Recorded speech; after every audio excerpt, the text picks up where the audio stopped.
Good afternoon, everyone, and welcome to this Velocity Ventures webinar on the impact of COVID-19 on the travel and hospitality industry in Southeast Asia.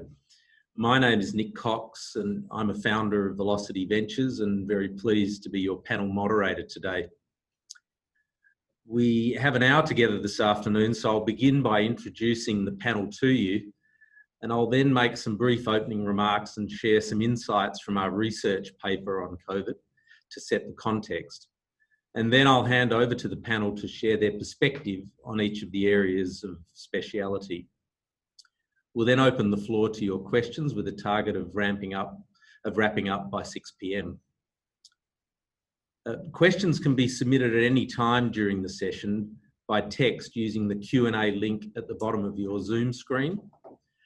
Please type your question and indicate which of our panelists you wish to answer. Our team will then collate the questions throughout the session, and I will pass them to the panelists during the Q&A with the objective of getting as many of your questions answered as possible. So firstly, to introduce our panel, Mr. Albert Pozo. Albert is the Chief Digital Officer at SATS and a member of the Velocity Ventures Advisory Board. Albert has been with SATS for nearly 2 years, and in his role there is responsible for digitally led efficiency and innovation.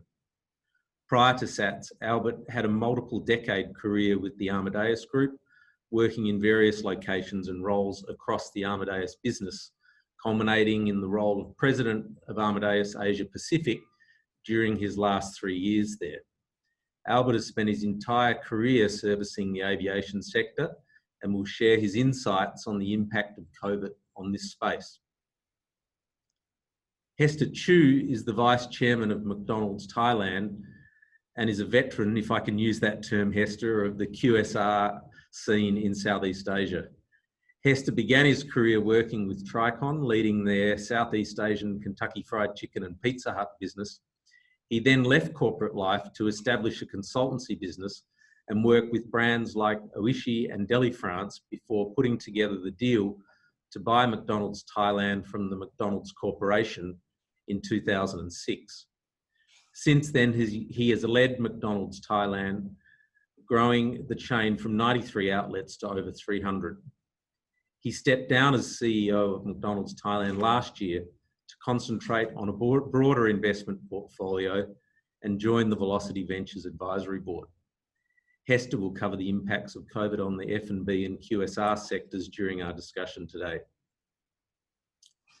Ian Wilson was until recently the Senior Vice President of Marina Bay Sands and was responsible for all non-gaming operations at their flagship Singapore property.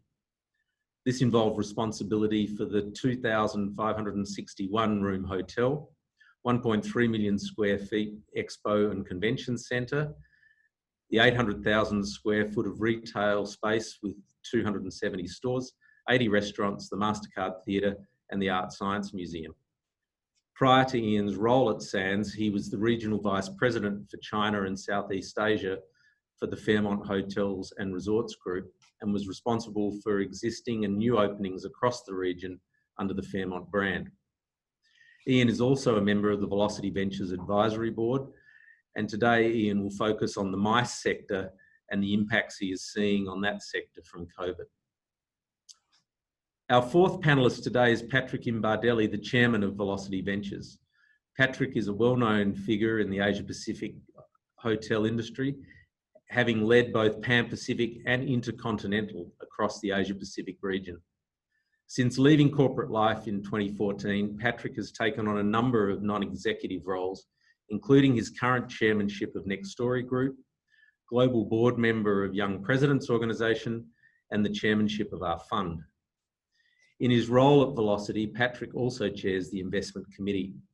Patrick will address the impact on the business travel segment and resorts during his remarks today. Lastly, I would like to introduce our firm, Velocity Ventures.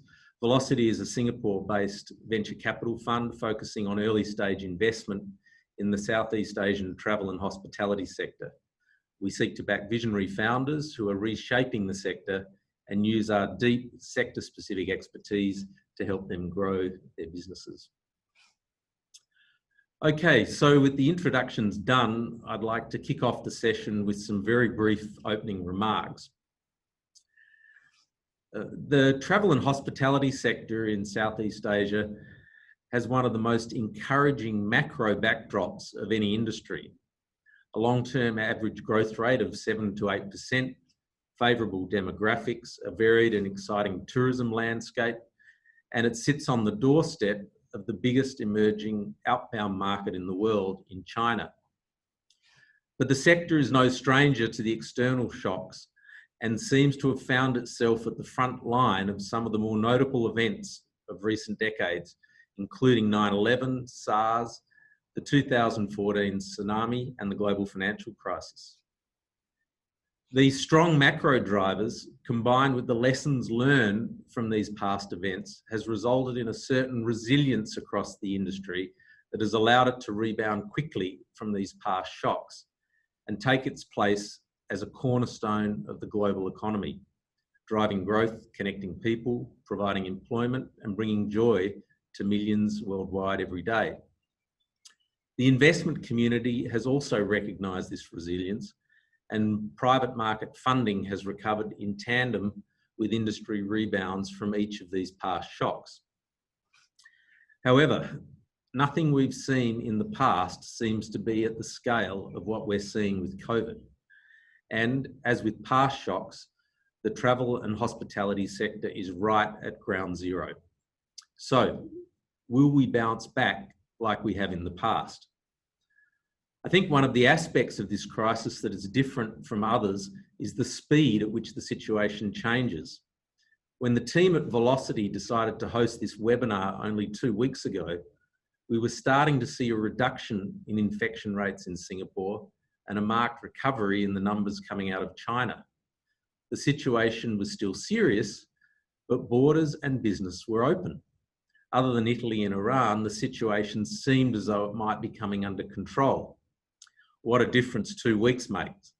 In no less than 14 days, we've seen a rapid deterioration in the global situation. This began with the World Health Organization declaring pandemic status on 11 March and sending a clear message to governments that if they remain flat-footed, the consequences to public health systems would be dire. Governments across the world responded, and it now seems that many countries are following a similar playbook, discouraging public gatherings, closing schools and businesses, encouraging work from home, social distancing, and most importantly for our sector, closing international borders. All of this is being done in an attempt to achieve what has now become the catchphrase of this pandemic, flattening the curve. In simple terms, these measures are designed to slow infection rates so that the peak is delayed and within the capacity of each country's healthcare system. When implemented early and with discipline, the policies seem to be effective, as we have seen in Singapore and China. But what is the cost? Certainly in our industry, the costs, which are only just starting to be felt, have already been massive. We've seen daily headlines of airlines grounding entire fleets, hotel chains reporting near zero occupancy, and images of empty restaurants and bars across the world. So where do we go from here?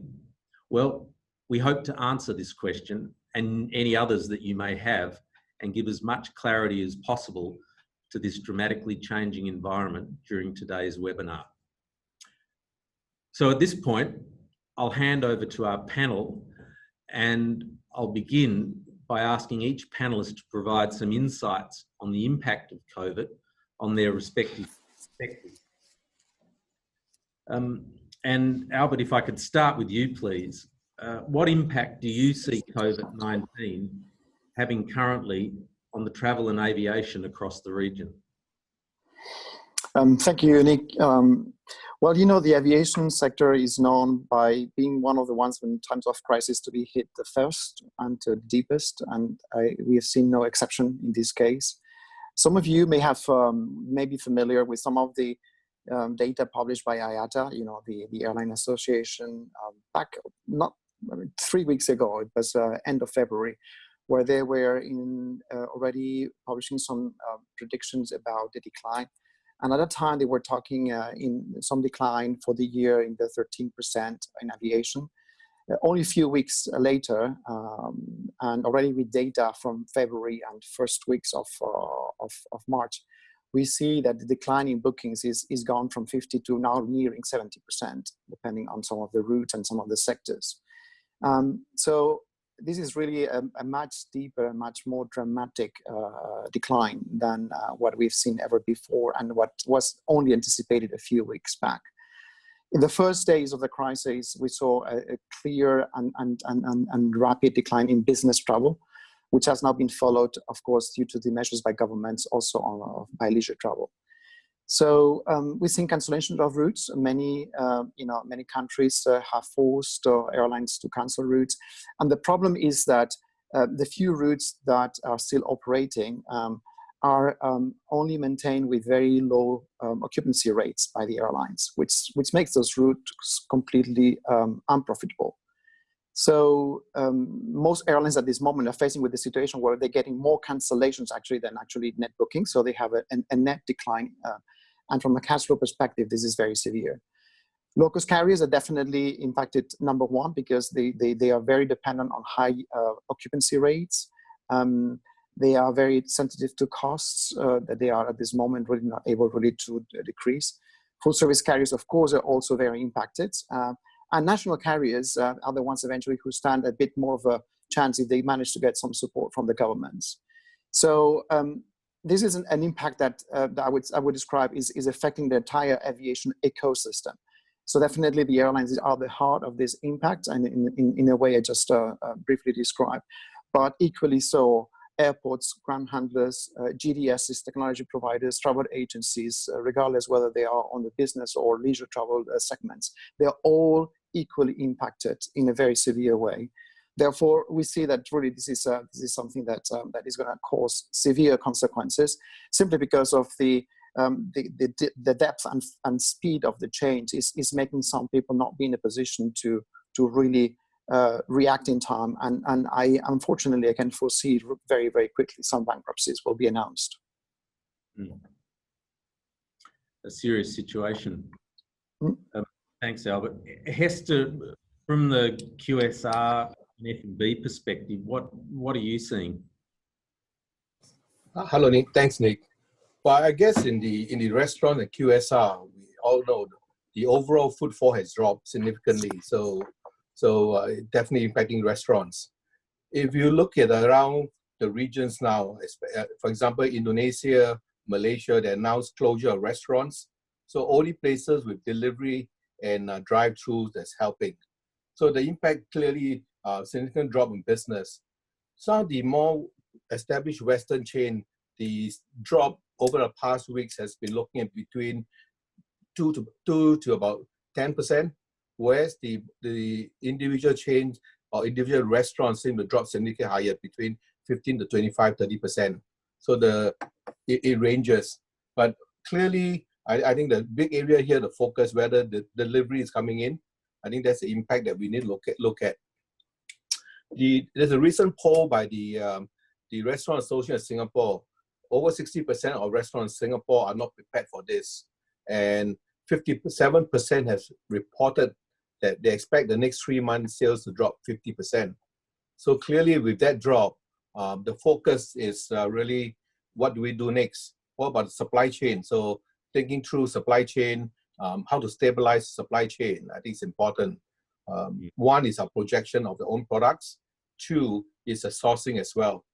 So I think our consideration is look at our projection and our sourcing. I think that's going to be a crucial part of it. Also, have we considered the alternative of products?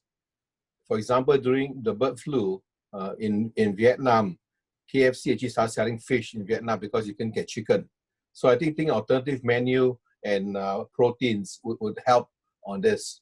So a couple of quick follow-up action plans also will be, I think companies will have a cross-functional COVID team to monitor the current situation. Focused communication with the front line is crucial because, again, our people is important. So focus on people and the front line, I think that's be very important. Reassuring our customers, I think being customer focused at this stage is critical, and establishing a hotline with employees to call in, and also build brand trust with community. I think so. There are a lot of things that's going on that's in here, and I think more critically over the next 3 to 6 months is cash flow. I think for operators, again, we need to look at how the cash flow going to be. Are we renegotiating our rentals and so on? So there's a whole, if you look at the internet today, there's so much news on it. And I think we need to really focus on some of the key actions and how and there's nothing like over communication with our employees. Thank you, Hester. Some practical steps there, and certainly crisis management for many people. Ian, if I could turn to you now, and if you could touch on the MICE sector, and how are you seeing the industry responding to what's happening, and what are you seeing in that space? Hi, Nick. Thanks so much. I mean, I guess I tried to talk to as many people as I could within the industry before I came on the call, and the consensus is that it's absolutely brutal. If I look, the problem is that meetings are so global now, and people are attending from many places. And perhaps the best example of that is the now infamous meeting at the Grand Hyatt, where it was about 100 people, but attendees managed to transmit the infection to many different points in the world. And so any kind of meeting planner with a serious meeting has now got that top of mind as they plan what it is that they're going to do. The sense is that, as you look at Singapore, they've been very open and transparent about all the new cases, et cetera. I think that's very commendable. It probably hasn't helped the business, though, in terms of encouraging people to come back. And the sense is that probably till July, things are dead in the water, and then there's the hope that we'll see a slow recovery. Thailand may not be as bad, and that's not that they're not suffering, but there's probably less information coming out of Thailand. If you look at the number of cases that are being communicated online, it's less than Singapore, but the experts would feel that it's larger. So, they may have an edge when it comes to some kind of a regional or local meeting versus Singapore. Sydney's another major MICE destination, Melbourne as well. I think Australia is an island and was operating quite happily, but of course they're now starting to see a real peak in cases there, and no one will be immune from this, and about 100 cases overnight. So I think that their MICE business will drop off markedly as well. And then of course we have Hong Kong, which has also done a very commendable job of managing this, but like Singapore, they're really suffering, and they probably suffer from just the association with China. And then of course for Hong Kong, they also have the civic unrest that hampers things. So I think the problem for the industry is that you can't get anyone completely better till everybody's completely better. So it may lag some other sectors in terms of the speed of return of major meetings. Regional meetings will recover more quickly, but I don't think you're going to see any real movement inside of 4 months, and then a gradual recovery thereafter.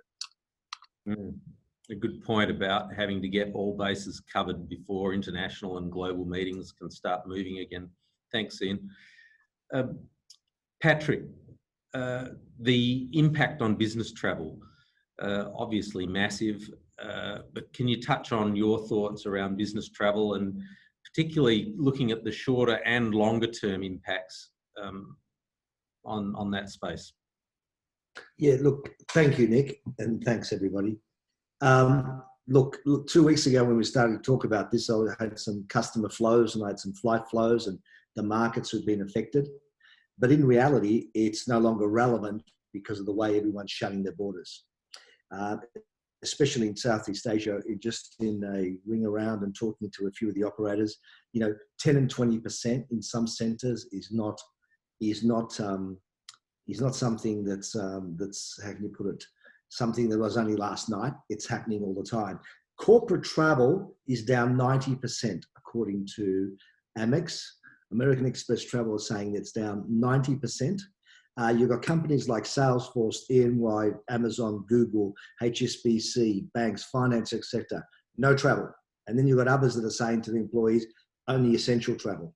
So it's driven by the economics of the cost of travel. What's the use of going there if business is not happening, and also putting their employees at risk. So The business travel is down. It'll be down until there's a curve up, which we'll talk about shortly. Leisure and resort travel has just stopped dead. Resorts are closing, literally closing. We have Bali that, as we know, Indonesia is putting up its barrier today, this evening. And if you don't have a visa, pre-visa, you won't get into Bali. And there's already half a dozen resorts that have announced that they're closing. They're just going to close for the period. So it's only going to get worse. There's no trend. It's everything that Ian and Albert talked about, in the fact that it's just coming to a grinding halt. Marriott International today announced globally, like tens of thousands of employees furloughing, meaning taking suspended animation out of their work thing, but still staying on with health benefits. They're going to be announcing what happens in Asia. So regardless of the brands, regardless of the company, that's the situation in all our capital cities and resorts. It's just that there are different stages, but everything's coming down. The focus is this for hotel owners: defer payments, specifically payroll, renegotiate with suppliers and other creditors. They've been through this through SARS and 9/11 and the Asian crisis, never at this depth. Number two, how do we use the time? Even the hotels that are closing, they're going into their planned maintenance contracts. They're going to keeping the time as productive as possible. But when they've battened down the hatches, and to your point about what happens next, they've got to start looking at when this comes out of this. The good thing is that it is the STBs, the TAT, Tourism Authority of Thailand, the Philippine Tourism Authority, Tourism Malaysia, they've all cancelled their programs. So they want to keep dry powder. So what they are going to do is they're going to be waiting for the turn to start really pumping money into promotion and trying to stimulate something. So the sequence of events will be, we'll have a decrease in new cases at some stage. Countries will start reopening border at some stage. And we'll be moving away from 14-day isolation and everything else. The airlines will start flowing. Cycle. The bookings of February for the second half of this year in all travel-related accommodation was 10% of the same period last year. And Expedia announced that they think they'll have 5% in March. That's how serious it is. Mm. Thank you, Patrick. Guys, if I could now turn the question into the issue of startups. Velocity Ventures is focused on investment in early stage companies, and we've got a number of our participants in today's call who are from that space and are particularly interested in how these developments are going to affect them. Can we start with you again, please, Albert? How are you seeing startups adapt to this situation, and how do they deal with the aviation sector when we're in such turmoil? Well, this is I think it's a turmoil is a time of opportunity. I would say definitely. If I would describe how we are right now in the situation, I think it's a bit of a reset time. The changes are such that really imply that a number of things will not come out of the crisis the way they were before. But there's a number of things that are going to be really very important, of course, after the crisis. So I think if we look into where are really what is the recovery path and what opportunities will pan out as recovery will happen, because it will happen for sure. So I think definitely it's time really to get ready on the things that are going to be more urgent at that time. I think if we look at aviation, definitely the airlines, there's going to be a significant fight for who is able to attract the traveler back. So there are aspects about loyalty are going to be very important. Loyalty is going to be crucial throughout the crisis in any case, and definitely a key lever for actually recovery. So I would say the airlines are going to have to pay a lot of attention of how do we keep in connection, how do we address the needs of the travelers in this different environment they are today, and how they're going to really be attracting those travelers back with confidence. Part of this trust can be lost very quickly if you don't do the right things when everything is going bad. So therefore, I think this is something which is going to be important. Therefore, communication, it was mentioned before, in the context of companies and employees, it is equally very, very important here in the context of maintaining or keeping the pulse of how consumers are really, what's the sentiment, and when the sentiment is such, they can start to really drive some new attention to new products and new services that will definitely be taken after the crisis. I think the other aspect I mentioned before, business travel is hit first, goes down first. I think business travel will also come faster than leisure travel. So I think being ready to support the corporate business travel, the MICE business, I think it's going to take a while until we see this, but I believe that business is going to come up with an urgency to catch up with things that have been put on hold. Therefore, business travel definitely has to is an area of opportunity. I think because of the recovery requires the airlines really to make the most possible cash flow. I think airlines are going to want to quickly try to get beyond air travel. They want to get into what they already had started before the crisis: personalization, increasing share of wallet through retailing, merchandising. So initiatives that push and that support the airlines to be most effective at the moment of recovery with those initiatives that were already very, very high on their agendas before the crisis started are going to be very critical. Cargo is going to come up, I think, also very strong. E-commerce cargo is a very important factor, and it's one of the ones that actually it's interesting because of the trade war that there was between China and the US. We saw cargo had been already affected before all of this health situation occurred. Actually, cargo is the one who's resisting the best because of the fact that in the context of things, moving cargo by air is something which is still possible, and it's something that within the capacity that is available takes a priority. So there are for sure a number of niche areas or aspects of the value proposition or the relationship with the customers that are very important, need to be kept. And I would say it's built through investments, through innovation, build capabilities that address those areas while we're seeing, we are on a recovery path. Thanks, Albert. Some fantastic tips there. For our participants, just before we move to the next question, there is a Q&A button at the bottom of your screen.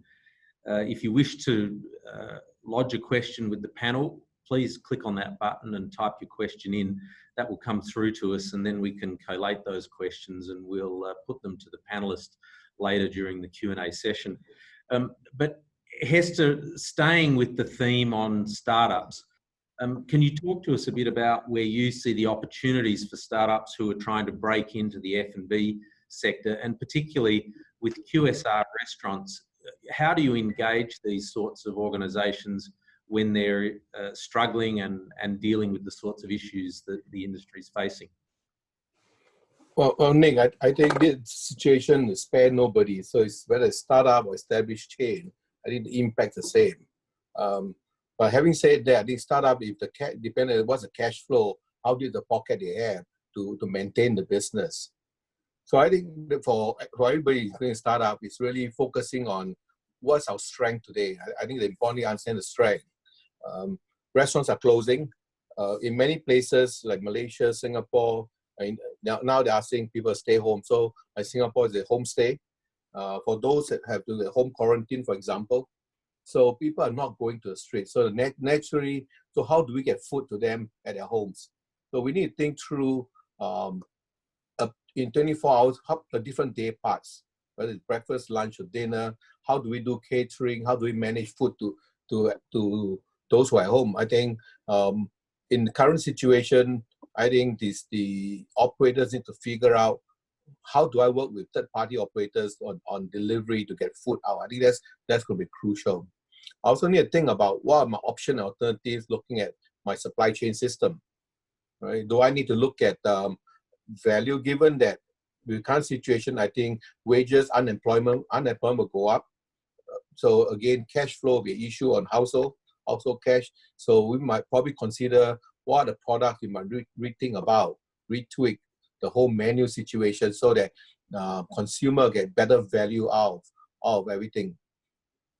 Where's my BCP working from home? I think those, and then scheduling teams to work on split shift. I think also important because end of the day, on one hand, we're talking about how to look after the employees on the front line. But on the other hand, again, the question is, can I afford to keep paying the wages? So how do you work on the wages and so on? There are restaurants here which we spoke to. The employees have to take 50% salary cut. It's between that or they're actually cutting staff. So there are compromises and sacrifices by everybody. So I think all these areas we need to be practical about the situation. So whether it's startup or existing chain, I think the focus really on people, frontline, how do we do? And also there are businesses where you have central kitchen. So could some of those that work on minimizing the cost focus on a few central kitchen areas whereby they can cook and deliver and get to a slightly wider area. So my suggestion is re-look at the whole operational aspect of the business. What makes sense, what's the strength, and also look at the whole supply chain and what options are available. Because supply chain are also, it's not just our company ourselves, but also our suppliers. Do they have the financial means and operational means to keep going? So if the suppliers are not able to continue, then where are the options of getting raw materials? So there are many balls in the air that we need to manage. And again, over communicating with both suppliers and our employees is crucial. Thank you. Ian, if I can come back to you again, you mentioned the challenges facing the mice sector. Are there any nuggets amongst the rubble that our startups should be looking for? Are there any opportunities buried in there that startups should be focused on as they work their way through this? I mean, I guess you have a number of things. One, ultimately, business will recover locally before it recovers regionally, before it recovers globally. So how do you seek that business out? You know, from a venue perspective, they're going to be hard after it. From a startup perspective, you know, I think it's how do you provide value? And how do you rethink what your product is in these times? You might end up that you can create a much stronger product than you had before just by being able to help people through. The other thing is that if you kind of align yourself very much as a partner with the businesses you're working with right now, it's a great opportunity to build a lifetime partnership with the businesses that you're working with, because people have long memories about this is what you did to help me during these times. So I would keep that certainly top of mind. You know, I think core to what startups should be doing is taking care of their employees and themselves. You know, it's ultimately the IP is key to all. It's an amazing team building experience, not one that anybody would really want to have, but you know, actions speak louder than words, and people will learn a lot from what you do during these times, and just make decisions now about whether they are firmly aligned to you for the long haul, or whether they should be looking for greener pastures as things recover. I think, as Hester alluded to before, I don't think you can over communicate. Communication starts when you think you're doing too much for your employees, for your customers, understanding what your customers' needs are and how you can satisfy those things. A tremendous time for innovation, as I alluded to. What can you do new and different? And a crisis is always an opportunity within any organization. It's an opportunity for the mice business and also for startups to change things. And often people know things that should be changed, but they have been reluctant to do so. This is the golden opportunity to go in and absolutely do the work that you feel should have been done in the past, or to rethink how your business operates, look how you can drive efficiency, et cetera. And then just to finally reiterate what everybody has said, is, you know, you've got to conserve your cash, either through spending less or by taking outstanding care of your customers, so that they want to remain with you and they want to continue to fund you and to spend money with you. Thanks, Ian. Turning now to the questions that we're getting in on the feed, and the most common one, and not surprisingly, is the question of timing. And the way it's been put to us, and I'd like to put this to the panel, please, is: are we looking at V curves? Are we looking at U curves? Or are we looking at an L? Our house view on the recovery is that we're going to be looking at some sort of normality over the 6 to 9 month range from now. But I'd like to ask our panel, what is their view on timing? And if I could start with you, please, Albert, what are the risks on the downside to that sort of timing? What could push that 6 to 9 month timeline out even further? Well, I think it's, there's, I don't know what alphabet we should use here, but I think I'm more believing in some sort of like a W, or like a continued W for a little while. What I want to say is that I think what we're going to see is like a time for recovery, maybe more than it's just like traditional timing for a SARS. But actually, we're going to see that some waves of recovery, because we're not going to see the entire problem being resolved at once. We're going to see that as we see some parts of the world recovering, some others are going to still really going into down and they're not having touched bottom. So I think that's what's putting a bit of a problem, and that's why it's a bit of an issue for the aviation industry, which is so dependent on its global interconnections. So of course, with that in mind, I think that those that will be able to recover faster were those that have a domestic regional scope. I think as Ian already mentioned, I think we're going to see first opportunities coming out of this, regional recoveries, and I think definitely in the business travel sector. But I think it is going to require a number of, I would say, iterations, and I think we should not be neither discouraged too much to see that actually some of the areas that are recovering are going to fall back into the bad or the ugly side of this crisis again, and I think that's what's creating a lot of the uncertainty, which doesn't help, of course. Beyond the problem is the economic background that all of this has. And this uncertainty is what is making many people really be worried about what are the next decisions to make, because it's really difficult. When is going to be the right moment to re-inject investments?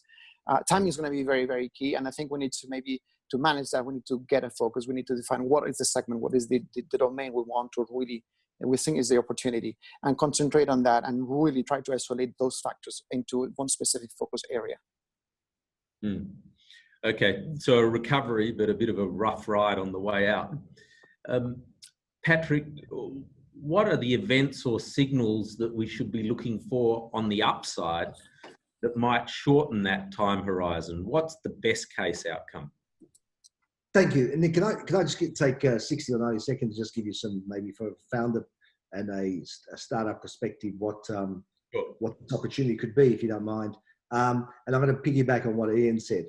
The hotel industry is not the most innovative traditionally, and innovation has always come out of crisis. And we should never let a good crisis go to waste. And necessity is the mother of innovation. And if we look back, I mean, during the GFC, Airbnb emerged. The shared economy started to be prevalent through Uber. HomeAway was launched in 2004, but it took the GFC to kick it off. Expedia was developed in '96 and started in Asia stronger as we had empty rooms. TripAdvisor went into China after the GFC and just absolutely blossomed. Ctrip took off after 9/11. I can give you, they're unicorns, but just to give you an example. So in hotels after crisis, things happen. So for example, the first thing that I can recall and that it's changed is that we started outsourcing food and beverage and putting leases into place so we could have a fee income that was mitigated against risk. Marriott and Hyatt launched a vendor, which was the hotel procurement plan. Hotels after 97, after 2001, after 2004, they started outsourcing public area cleaning. A lot of startups involved in that. They started outsourcing rooms and housekeeping. A lot of startups. They started outsourcing maintenance. So I think that what Ian said was really critical here. Startups really need to go back to their model, go back to it, and just say, listen, what are we trying to solve, or is it an opportunity? Because the industry is distracted. They need solutions. Then they can get things that could enhance performance and get it better. So it's really all about that crisis. So the things that the hotel industry is starting to like now is SaaS models, low CapEx, ongoing innovation that's brought to the table to them. They love the partnering concept. They want to be flexible to evolve and shift. So I think I just wanted to throw those into perspective for founders out there and startups who have got a model. Look at it again. See if it solves a problem. Has the problem changed? When it comes to the timeline, what's going to affect it? I think we've got a W that's moving along. I think what will affect it is a setback, and a setback will people, some geographies will not travel until they're 100% secure. And you've got, South Korea in that type of situation. You've got Japan in that situation. The government of China is going to be very concerned. And this, I think, with the amount of deaths, people are taking their safety at heart. So I think we are, as a hotel industry, and we are down the food chain from the airlines. The airlines are the ones that will start moving people around. In big domestic markets like Australia and interregional markets like Singapore, Malaysia, Thailand, etc., that'll come sooner rather than later. It'll be like a wave. But I think from the time that it's all half clear to the time that we go back to normal, it's going to be 3 to 6 months. The lag time, half the bookings that we're going to have in meetings and people going out to see customers, half of them are gone. They're never going to be seen. But the other half will come back because people are going to have to get out there. They're going to have to start talking to the customers. They're going to start having to do stuff. So that pent-up demand, I think, will work. I'm on the longer side than the shorter side. Okay. Thanks, Patrick. And thank you for your comments on startups and how they could potentially profit from this. Hester, if I could address the next question that's come in on the feed to you, please. What do you think is the biggest challenge that F&B companies think they're facing? So this is a question around perception and reality. What do they think is the biggest challenge they're facing? Well, I guess there are two group of operators. One is the international chain operators, where there are a lot more resources, and the others will be the smaller operators here. I think the knee-jerk reaction is really to address the footfall shortage, the drop in sales. So I think that's where they think they are working on, which is really how do I gain back more customers and get to the survival. I think today we're talking about survival mode now. Because if you look at example in the papers today in Malaysia, because the moment they shut down, restaurant has to close, and some operators say this is their livelihood. So if they close, then the employees out of job, and then their livelihood, family, and so on. So again, I think a practical situation is how do they keep in survival mode and gain customers. So the whole focus is I think Patrick talked about relooking at solution and business. So given that there is a kitchen there, is there a way whereby they can use somewhere, recreate food and get food out? So I think the current situation that most of operators will think about is, one, getting their sales back on. I think that's one. Secondly, is also how do they manage the employees that they have? I think that's also another crucial part. Whether employees can work full-time or they got to work on kind of lesser hours so that they can manage the cost at the same time employees can continue to able to survive. So how do you manage that? And I think partially for restaurants, they also think that perhaps they could provide food for the employees and their families as well. If it's not wages, they can give in kind. So I think we need to be more creative now in how to make sure that there's a level of survivability out here. And the third part is really, I think Ian alluded to, is also the part about longer term, what do I do for my community? So I think looking at community and CSR initiative within where I'm going, although on one hand, again, these are the bigger chain that they can afford, is to how to support those communities, and especially the medical staff in hospitals as well. So I think the larger chain can afford to provide food and so on, things to a little bit of comfort to the frontline medical staff as well. So working in the community, and how we treat the community today, they have long memories as well, and they will come back to us in the longer term. So I think survivability, our people and community. I think this is the area where I think operators are probably thinking about today. Yeah, building relationships during good times and bad. Thank you, Hester. Ian, one of the questions that's come in is regarding the appetite for corporates to invest during times like this, and if you could reflect on your time at MBS and how does the thinking evolve in a large corporate when you're facing these sorts of situations? Will they invest in tech solutions? Will they just be putting everything on hold? Could you share some insights on that one, please? Well, probably the easiest answer I could give is it depends. I mean, every organization is different. Every organization has different resources available to them.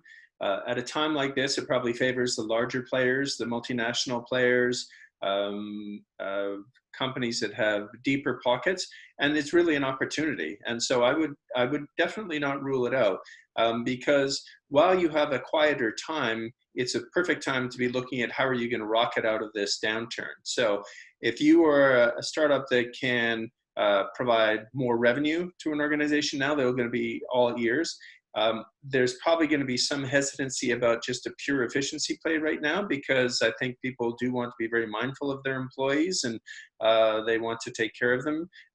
But when things get rocking again, certainly people are always looking at how they can run a business more effectively. And now might be the perfect time to be doing some R&D behind it. So smaller players, it's just how am I going to survive till tomorrow? Larger players, it may well be that let's plan now for the future so we can take advantage of it. And I think you'll find that governments may be very receptive to that as well.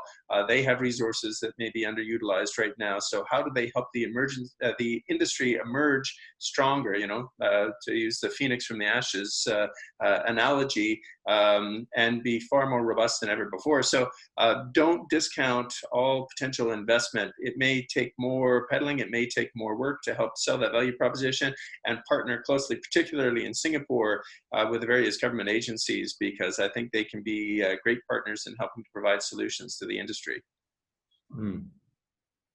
Thank you, Ian. Patrick, if I can turn to you now, and this is really a more general question rather than one specifically related to COVID, but the question is, how do you deal with the black box that is hotel chain decision making? Who's the decision maker and how does it work? Is it the owner? Is it the management company? Could you dive into that one a bit for us? It depends. Okay. What I'd like to, and this is a question that's often asked. If I've got a solution, firstly, it depends on the company, whether it's an Accor, whether it's a Marriott, whether it's a Hilton, whether it's an IHG, et cetera, et cetera. So each one's got their own structure. Some are much more centralized, like a Marriott, and a Hyatt are far more centralized, and the policy from the corporate, where then you've got a Accor, which is a lot of innovation happens in the field and they allow their people to do a lot more. But it's about what it is.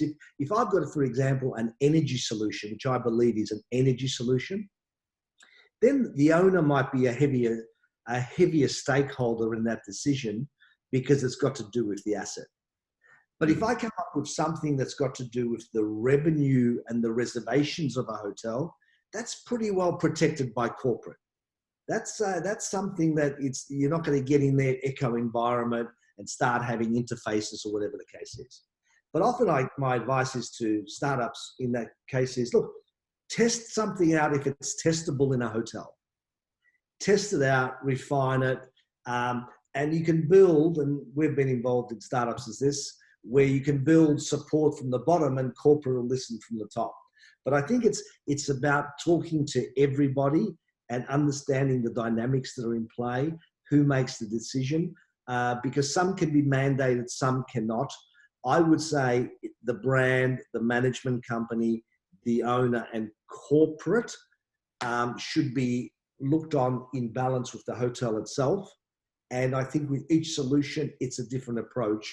But I think that going to the hotel and trying to flush it out as whether it's what problem are you trying to solve and how it can work is really important. That goes back to Ian's comment about meaningful relationships, because you'll get some really good input. Thank you. It's now 5:52, so we've probably got time for one more question before we begin our wrap-up. Albert, if I could give this one to you, it's regarding the emissions profile and sustainability of the airline industry, which is a topic that's had a lot of coverage and continues to receive coverage even during this term. Can you share with us your views on how the industry is tackling this? And is this something that's going to be thrown to the wayside as they deal with this crisis? Or is it something that's going to remain on the agenda of the airline industry even as they work through these troubling times? Yeah, well, I think it is, to address your larger point, I think it's going to be remaining. It's a very long-term agenda item, and I think this is not going to take attention away in the long term from it, even though in the short term there may be like bigger pains to address, but definitely is there and will continue to be part of the overall strategic directions that the aviation sector is going to have to take. I think in context of with this, I think the airlines need to also be very mindful of the aviation sector is going to be very mindful of the new experiences that all consumers, business travelers are also making through these times. We're all now experiencing to conduct our lives without travel, and by using technologies that allow us really to still have business running and manage to a certain extent really some of our needs for travel or lack of opportunity to travel when it comes to connecting to our families or relatives. So what we're seeing is that through technology we can substitute an amount of travel, and I think the longer this experience, unfortunately, the longer this crisis is going to last, the more is going to prove that actually new technologies make it possible to substitute an amount of travel. And I think that's eventually not good news for some of the, I would say, like the size of the opportunity for aviation on the long run, but it does address the aspect of, okay, we maybe will have a travel profile which is more to the core needs, really the absolute needs, which will somehow address some of the requests from the sustainability perspective. And I think this, we already saw before the crisis some of this flying shame, becoming a movement, and in some countries, in the Nordic countries in Europe, there has been already some significant impacts on aviation demand as a result of the awareness and the consciousness that some companies and travelers have taken on the impacts that travel has on emissions. So I think all of these aspects are not going to go away. We're going to see that technology allows for business to continue to a certain degree in spite of travel not being possible. And I think some of that is going to stay. So the airline's going to have to be very smart about really profiling and targeting those more core aspects of economic and leisure that actually will be coming back, even though some of the actual overall travel equation is going to be dented by this experience of virtual, that we are having now. Thanks, Albert. So if I could just wrap up the Q&A session with a rapid fire question to each of our panelists, please. Can you please share one key focus point for startups as they work through this COVID crisis? And Hester, could I start with you? Wow. I guess the one focus I'll look at really now is really the cash flow. Because the current situation, I think we alluded, I think that's something I've got to have good grips and kind of understand and test where the financial strength is. And do I have the cash flow for the next 3 to 6 months? Thanks. Albert?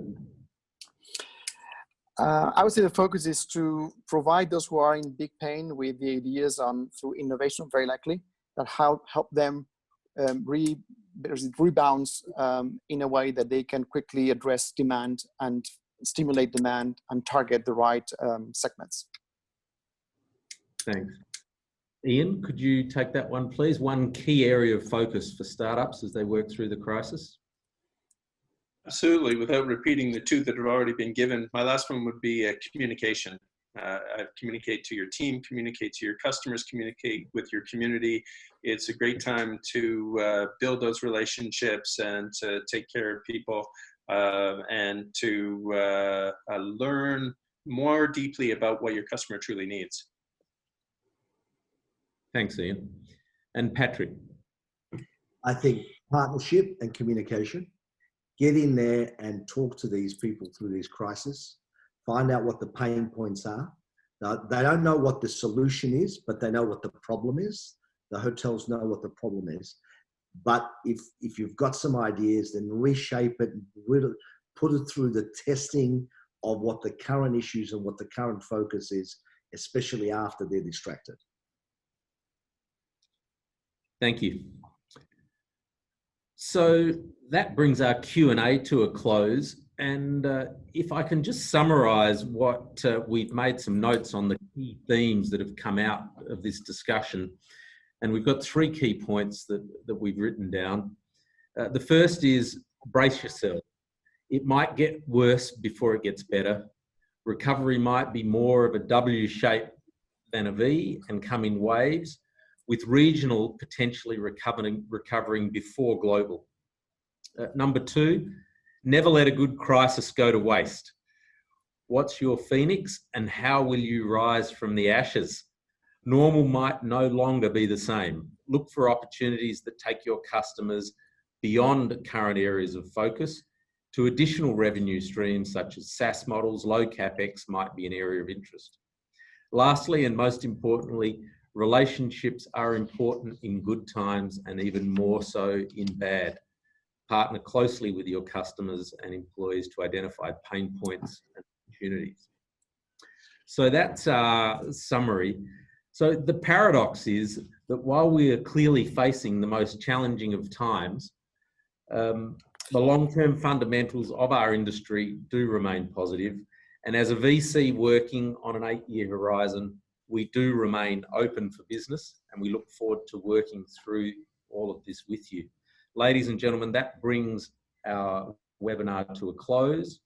I would like to thank our panelists first and the Velocity team.